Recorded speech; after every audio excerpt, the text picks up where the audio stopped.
Véritable success story de la radio Espace Guinée, les grandes gueules, détentrices des meilleurs scores radio en Guinée, de la meilleure émission talk show, a donné le créneau horaire du départ au bureau et du retour à la maison, récoltant depuis des années consécutives le titre d'émission la plus écoutée en Guinée, toutes catégories confondues.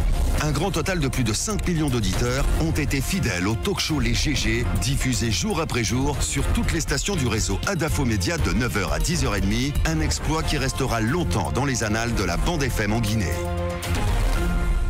Et notre invité nous rejoint dans 20 minutes, évidemment, dans Sakuruma. Allez-y, mon cher Tamba, vous avez écouté cette enquête de Moussa Moïsi, là. Oui, il faut dire que partout où l'État guinéen met une portion d'argent, d'un certain niveau, je crois au-delà de 100 millions, la Cour des comptes est habilitée à aller y faire du contrôle.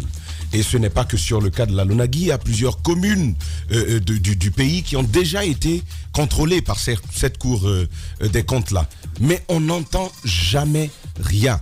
On n'entend jamais rien. Je ne suis pas en train de blanchir l'inspection générale d'État parce que eux aussi, il y a des problèmes. Ils passent parfois à des endroits où l'on sait, même en tant que journaliste, où l'on sait qu'il y a du vol, ils sortent un rapport qui dit RAS. Tout va bien. Rien à signaler, tout va bien. Et donc, je pense que c'est finalement un instrument dont on se sert parfois. Parce que le cas Paul Moussa Diawara, le ministre Sanusi Bantamasso avait dit à Paul Moussa Diawara que tu partiras d'ici. PCA, c'est là que je rejoins encore Roby, il a dit tu partiras d'ici.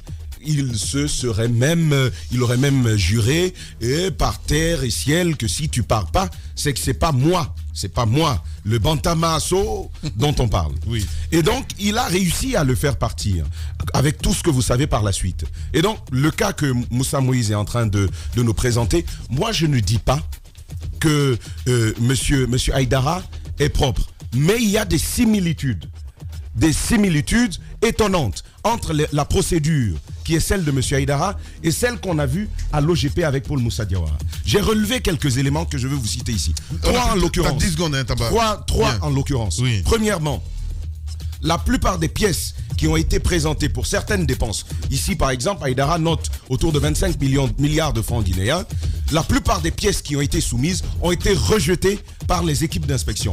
Deuxièmement, la démarche utilisée n'est pas celle de l'OADA qui régit ce genre d'organisation, c'est plutôt l'inspection d'État avec son registre de contrôle qui a été utilisé. Et à la fin, l'avocat, lors de la séance du contradictoire, c'est-à-dire qu'on vous a dit vous avez volé, vous allez en contradictoire pour dire non, pour apporter vos réponses préalables aux accusations qui sont faites. L'avocat de M. Haïdara, on l'a mis à la porte. Et ça a eu lieu en Guinée. Je dis donc que ce n'est pas une occasion pour nous de blanchir M. Haïdara, parce que de toute façon, s'il est propre ou sale, ça va être là-bas devant les juges que ça va se prouver. En tout cas, on attendra de voir ce qu'il va en être. Merci beaucoup, mon cher Tamba. Allez-y, Mafoudia, 2 minutes. Alors, rapidement, moi, ce que je vais dire, c'est la même chose à peu près. C'est un travail de la justice. Ce que Moïse a révélé ce matin, c'est tout à fait important parce que souvent, lorsqu'il y a de tels scandales, après, on a d'autres éléments qui viennent. Maintenant, c'est à la justice, justement, de scinder. Moi, l'ingérence dont il parle, contrairement à Bakar, ça ne m'étonne pas parce que ce sont des choses qui arrivent couramment. Maintenant, c'est justement à la justice de tabler dessus, de savoir ce qui s'est réellement passé, pourquoi ça a manqué, comment ça a manqué. Et cette théorie de chasse aux sorcières, encore une fois, ça ne m'étonnerait pas. C'est pourquoi on tourne en rond, parce que c'est le même scénario. Aujourd'hui, on a l'impression que justement ces structures d'audit deviennent des outils pour certaines qui sont bien placées pour pouvoir finir avec d'autres et commencer avec certains. C'est un cycle infernal, c'est quelque chose qui existe. Maintenant, moi, l'espoir c'est minime, mais mon espoir c'est sur la justice. Parce que tant que la justice ne se prononce pas, on ne saura pas qui a réellement volé, qui a réellement fait quoi. Pour le moment, ce sont les révélations. C'est à la justice d'aller au-delà et de nous sortir les vrais coupables et d'innocenter les innocents. Mais tant que ça c'est pas fait, il faut dire que c'est une situation qui regardit davantage toutes les personnes qui ont envie de mieux se placer pour prendre plus d'argent, pour s'enrichir sur le dos du Guinéen lambda. Oui, t'as encore 30 secondes. Allez-y. Non mais je voulais d'abord revenir sur cette ingérence qui a été signalée par M. Haïdara en ce qui concerne la société GDJ de notre ami Marco. il faut relever quand même le cas très grave de ce directeur d'exploitation qui n'a pas le droit, même s'il aurait reçu des instructions venant d'en haut, même s'il a reçu des instructions de cette nature, il ne peut pas, en l'absence de son directeur, changer la donne en ce qui concerne la licence qui était accordée à cette société GDJ, qui était dans un couloir bien déterminé, le couloir de la loterie virtuelle. Vous ne pouvez pas donc quitter là pour aller donc sur la loterie physique sans que donc le directeur général n'en soit informé, n'en soit consentant. Ce n'est pas possible. J'avais dit aussi que c'est un raccourci de dire que de la part de M. Aïdara de dire que ces soucis ont commencé à partir du moment où il a adressé ce courrier au président de la République. Il peut arriver. Je ne dédouane pas le ministre d'État en charge des affaires présidentielles, mais il peut arriver qu'il n'y ait pas, parce qu'il n'y a pas de preuve matérielle. En fait, c'est ce qui rend la chose complexe. Il n'a pas de preuve matérielle qu'il aurait agi ainsi pour pousser le directeur d'exploitation à... Oui, non, mais il n'a pas de preuve. Oui, mais s'il est cité, justement, c'est à la... Non, il n'est pas cité. Il n'est pas cité. Dans le courrier. Voilà, donc c'est à lui de prouver. Maintenant, sous les chiffres. C'est sous les chiffres. Ça, tu peux pas démontrer à la justice. Sous les chiffres, c'est important.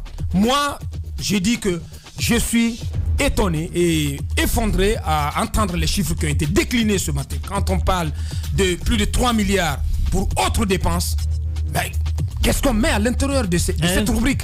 Mais j'ai entendu des chiffres ici, mais c'est à dormir debout. Ouais. C'est incroyable. Je ne crois pas que M. Aïdara soit à même de défendre, de justifier ces montants devant la justice. Et puis, vous l'avez appris dans cette émission. Qu'est-ce qu'il vous a dit? Oui. Je n'ai rien à vous dire. Absolument. Voilà. Déjà, donc, il faut savoir que le travail de décantation et d'appréciation de ces éléments de preuve se fait d'abord à l'agence judiciaire de l'État avant donc que celle-ci ne décide d'une poursuite définitive. Moi, pour ma part, définitivement, je ne crois pas à une quelconque opération de chasse aux sorcières. Je crois qu'il y a un travail c'est dans le cadre de la croisade générale contre la corruption. On peut, dans ces cas, l'État, à travers ses corps de contrôle, l'inspection générale d'État... Quand même, je fais mon analyse là. Le micro est ouvert, mon cher. De toute façon, voilà. Allez-y. Mais quand même, je vais continuer là-dessus. C'est pas normal, non.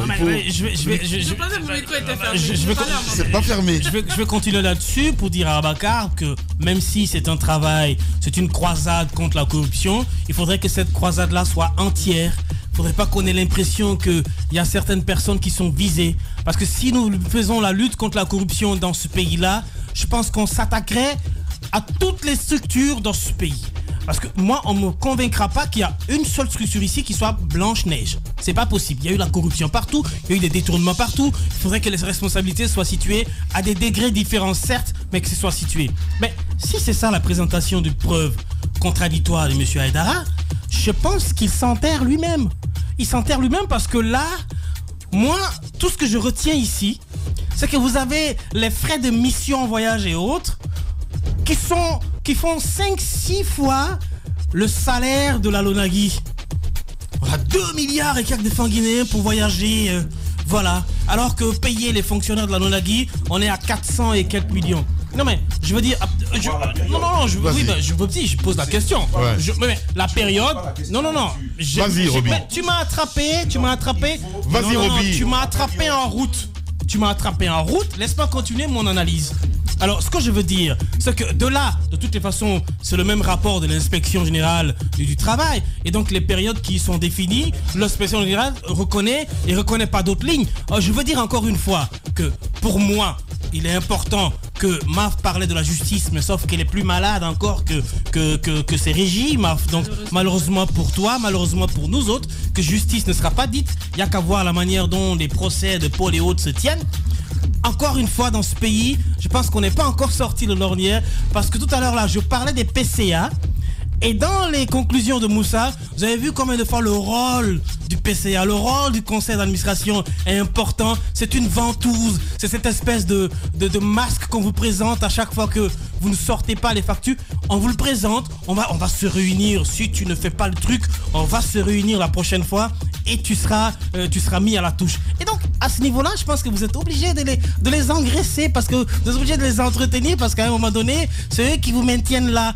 Même si vous avez des ennemis de gauche à droite, des gens qui en veulent à votre poste et autres, si vous avez le PCA ou le CA dans votre poche, vous avez encore la chance de vous maintenir. Et donc, ils sont importants à ce niveau-là.